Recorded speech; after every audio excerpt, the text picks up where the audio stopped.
పరిష్కరించాలి నీట్ పరీక్షల సమస్యలను రద్దు చేయాలి ఎన్టీఏ బోర్డును రద్దు చేయాలి ఎన్టీఏ బోర్డును నిర్వహించాలి నీట్ పరీక్షను వెంటనే నిర్వహించాలి నీట్ పరీక్షను వెంటనే నిర్వహించాలి విద్యా సంఘాల ఐక్యత ప్రతిష్టాత్మకంగా నిర్వహించే నీట్ పరీక్ష ఫలితాలలో స్కామ్ జరిగిందని మన కళ్ళ ముంగట కనిపిస్తూ ఉన్నది. దేశంలో దాదాపు 24 లక్షల మంది, రాష్ట్రంలో 60,000కు పైగా విద్యార్థులకు ఎన్టీఏ బోర్డు వాళ్ళ జీవితాలతో చెలగాట మారుతున్నప్పటికీ కూడా ఇప్పటి వరకు కూడా ప్రధాని సరిగ్గా స్పందించకపోవడం ఎంతో దుర్మార్గం.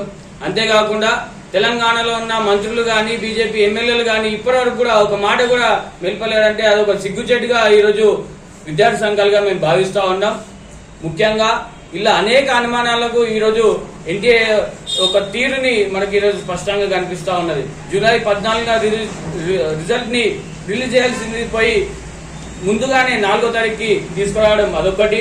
అంతేకాకుండా దేశ చరిత్రలోనే తొలిసారిగా ఆల్ ఇండియా 67 మందికి రావడం ఇది ఒకటి. దాంతో పాటుగానే ఒకటే కేంద్రంలో 8 మందికి 720కి 720 మార్కులు రావడం, ఇలా అనేక అనుమానాలకు కూడా ఇది దారి తీస్తున్న పరిస్థితి మనకు తెలిసిందే. ముఖ్యంగా ఎగ్జామ్ కంటే ముందు కూడా గుజరాత్ కానీ ఒడిశా లాంటి రాష్ట్రాలలో క్వశ్చన్ పేపర్ వాట్సాప్లలో చెక్కర్లు కొడుతున్నప్పటికీ కూడా ఎన్టీఏ బోర్డు దాన్ని ప్రక్షాళన చేయకుండా లేదంటే సరిగ్గా విచారణ జరపకుండానే ఈరోజు ఎగ్జామ్ ని నిర్వహించి దాంతో పాటుగానే గ్రేస్ మార్కులు అని చెప్పి కూడా అనేక అవకతవకలు జరిగినాయని చెప్పి కూడా ఈరోజు మన కళ్ళ ముంగడ కనిపిస్తా ఉన్నది. ఇందులో భాగంగానే ఐక్య విద్యార్థి సంఘంగా ఈరోజు ప్రధానంగా డిమాండ్ చేసేది ఏంటంటే వెంటనే నీట్ ఎగ్జామ్ ని రద్దు చేయాలి.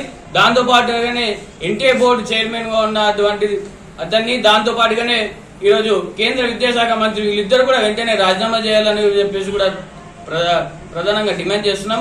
అయ్యా మోడీ, నువ్వు ఛాయ్ అమ్మినావో లేదో తెలియదు కానీ క్వశ్చన్ పేపర్లను మాత్రం ఛాయ్ అమ్మినట్లుగా వచ్చిన 10 ఏళ్లలో దాదాపు 46 సార్లు పేపర్ లీకేజ్ జరిగిందని చెప్పి కూడా ఈరోజు మేము మండిపడతా ఉన్నాం. ఇకపోతే నిరసనలో భాగంగా ఐక్య విద్యార్థి సంఘాల పిలుపులో భాగంగా రేపు ఆర్మూర్ డివిజన్ పరిధిలో భారత్ బంద్కి పిలుపునిస్తూ ఉన్నాం. ఈ బంద్కు విద్యార్థి సంఘాలు, మేధావులు, దాంతోపాటు విద్యార్థులు కూడా పాల్గొని ఈ బంద్ని జయప్రదం చేయాలని, ముఖ్యంగా విద్యా సంస్థల యాజమాన్యాలు, విద్యార్థులు కూడా స్వచ్ఛందంగా దీనిలో పాల్గొని నీట్ పరీక్ష విద్యార్థులకు సంఘీభావం తెలుపుతూ వాళ్ళు కూడా స్వచ్ఛందంగా పాఠశాలను మూసివేయాలని చెప్పి కూడా మేము విజ్ఞప్తి చేస్తాం. Thanks for watching. Like, share and subscribe.